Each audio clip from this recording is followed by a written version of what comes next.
What's up, Brownies? Huncho, a friend of Carlos Collins, is coming out and speaking on his behalf and revealing some disturbing history and patterns of behavior of Marcus Johnson and all of the different times he's done this to several people over the past 13 or 15 years.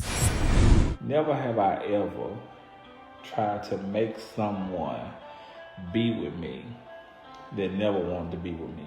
And not only have you done it on one occasion, I talked to 6 people this morning. Well, I hope and pray that they come forward and they go to the police department and they help with putting you away for the rest of your life. Let me read down your charges, what you went through over the past week. Not going back to 2014, where you were convicted of impersonating a police officer after you was fired at the age of 20 from the Jackson Police Department because you failed psych evaluations. You have hurt somebody strictly off the strength that they no longer want any dealings for you. So this is his record, y'all. He's been convicted of manslaughter. He was fired from the JPD for failing a psychological evaluation. This week alone, he was arrested on Sunday for violating a restraining order. Last week, when y'all got to fight, you stole his key.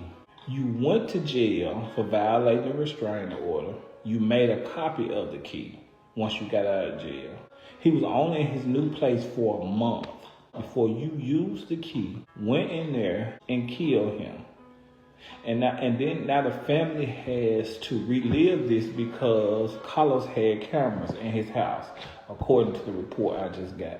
You did this to Hanson. You dropped your Apple Watch in Hanson's car and turned on and find my iPhone.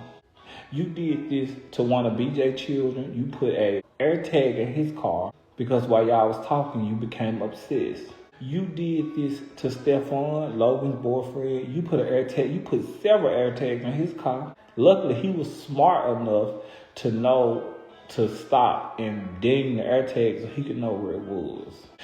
When me and Quincy was going together, you tried to lock Quincy up in the bathroom, but you didn't have no toughness when I saw you because I told you, bitch, I would smack 5 from you. You did all this hateful stuff to prevent the world from loving Carlos, and the world is still loving him.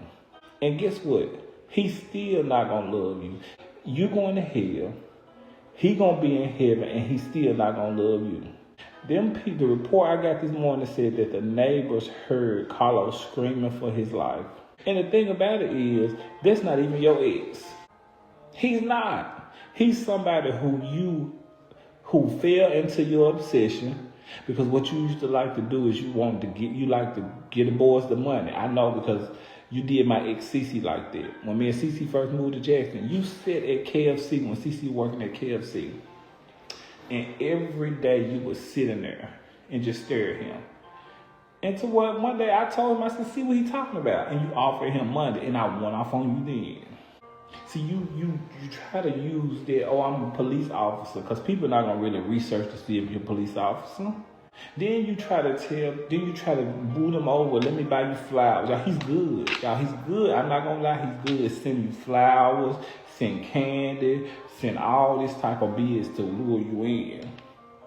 And I just hate that Carlos, and you ain't finna tell me that Carlos came to you for no money. That nigga just bought him a Range Rover last year for his birthday. He was 25 years old, going on 26. He was a nurse, getting ready to go and practice medicine to be a doctor. I didn't care if he was a fire police officer or if he was a police officer, because he's never been when he used to come over Reggie house with his badge and his gun on. After I had already heard the story that he's no longer a police officer, I knew he was delusional then. When Toot told me to calm down at Metro, when I was going off on him, telling me something I'm overreacting, I knew he was delusional then. You don't go and lock nobody in the bathroom so you can tell me you're securing them while they peeing. What? You're securing him while he peeing? What? And I'm overreacting because I'm going off. No, this nigga needs to be locked up. I have had 6 people to say, women and boys to say, oh yeah, that nigga had me in the back of a car. I knew it wasn't no police car because the seats was too comfortable. Or I wasn't getting in no car with him. He tried to put me in some handcuffs.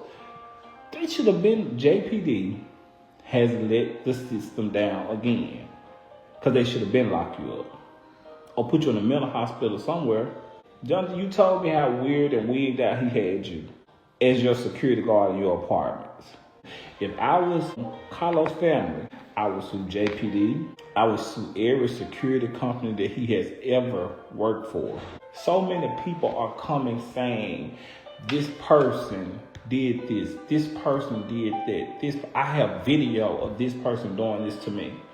That is irrefutable psychotic tendencies. I knew Carlos way before a lot of people did. We developed a friendship. We would talk. I talked to him on October the 15th. We grabbed a bite to eat. He went home. October the 16th, he sent me a letter. Because I told him, I said, I think that boy's stalking you. He sent me a picture. Even though he posted a letter on his story, and I wrote on his story, I said, see? You popped up on this boy in Yazoo City. You popped up on BJ Child in Hattiesburg. You popped up in Texas on people. Like, how many air tags did you own? Shot 7 times. Hit with an axe over 30 times.